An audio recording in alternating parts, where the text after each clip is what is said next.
Hello, Oklahoma. Hope you're having a great day. Chris Evans from the High School Huddle. Get set for Week 8 of football games here in the great state of Oklahoma. Coming up here in a few moments, we're going to talk about the top 10 rankings in A1 football. See if anyone agrees this week. Also take a look at some of the games upcoming in Week 8 of the football season. But first, let's take a look at some of the games that were played in Week 7 of the football season. We're on 74. Crescent goes down to Cash, and the Wildcats, no issues there, 42-13. That game is always one team wins big. It always seems that way over the last several years anyway. Frederick over CHA, 34-14. Razorbacks of Panama take down the Eagles of Warner, 28-6. Bacola, 70 points. Boy, they put up a lot of points. They take down Shoto, 70-8. Rejoice Christian, number 1 team, takes down Hartshorn, 49-14, the Miners. Tonkawa over Morrison, 35-14. Watauga shut up by Sarah, 52-0. Game of the week, I think it was number 3 on the High School Huddle. Fairview and Hooker. Remember, Hooker took it to Cashin. Score is probably a little bit closer in that Hooker Cashin game than it indicated, but Hooker goes on the road to Fairview, and Fairview wins it 35-8. Every time I've had to pick Fairview in a game, I've lost every single time. So Yellow Jackets, you want me to pick against you every single game there is if I'm picking your game. We'll talk about Fairview more here in just a second. Pawnee easily over Qualpall, 72-23. Hobart over Stratford, 40-12. Oklahoma Union over Caney Valley, 12-8. Wynnewood shuts out Okemah, 48-0. Merritt shuts out Hinton, 40-0. And Minko back in the win column over Walters. Final score there, 41-14. Okay, Class A1 top 10 rankings.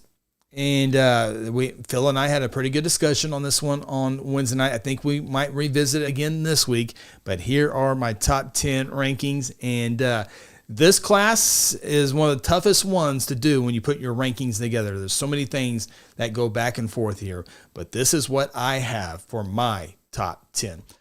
Rejoice Christian, number 1. Tonkawa, number 2. Fairview, with the victory over Hooker, is at number 3. Fairview, I think, was at number 6 the previous week, now up to number 3. Wynnewood, a team that a lot of people aren't talking about right now, at number 4. Pawhuska had a bye week. They stay at number 5. Minko, back in the win column, at number 6. Pawnee, number 7.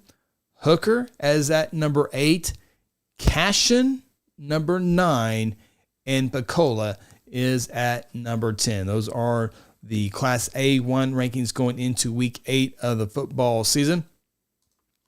And again, Phil and I had some pretty good discussion on Cashin, and obviously Hooker beat Cashin. Pawnee has some very nice wins. Minko has a good win. Pawhuska has some good wins. Wynnewood has a good win. Fairview now has a good win. Tonkawa has a couple good wins. So that is one of the factors. Still, Cashin has beaten Ringling and Velma Elma. I think those are A2 teams. Had their chance at Hooker, lost that game.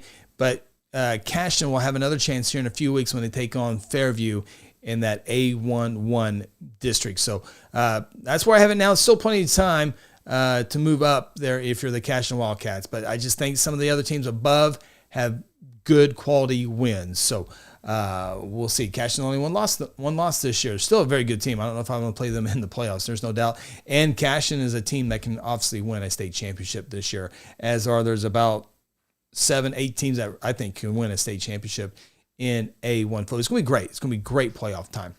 Some of the games in Week 8 this week: Okemah is at CHA, Haskell at Panama, Sayre is at Cashin, Merritt at Hooker, Caney Valley at Morrison, Shoto Maisie at Rejoice Christian, Wynnewood at Frederick, Pawnee is at Nowata, Watauga is at Crescent, Walters at Stratford, Oklahoma Union visits Tonkawa, Bacola and Hartshorn, Qualpall is at Pawhuska, Hinton at Fairview, Hobart at Warner, and Minko is at Hobart. And really not the toughest of weeks in A1 football. I think all the favorites will have a great chance of winning pretty handily this week. But we'll watch it and guide and see how close some of these underdogs can maybe compete with some of these really good teams in A1 football. We will definitely talk about this on the High School Huddle. We invite you to our Wednesday night show. Phil and Ronnie join me. We'll talk about this top 10, and we'll also have the High School Huddle's top 5 as well. So lots to talk about on Wednesday night. So bring your questions, your comments, your predictions, all that great stuff on Wednesday night at 6 o'clock. Hope you have a fantastic day. Best of luck to your football team this week. So long.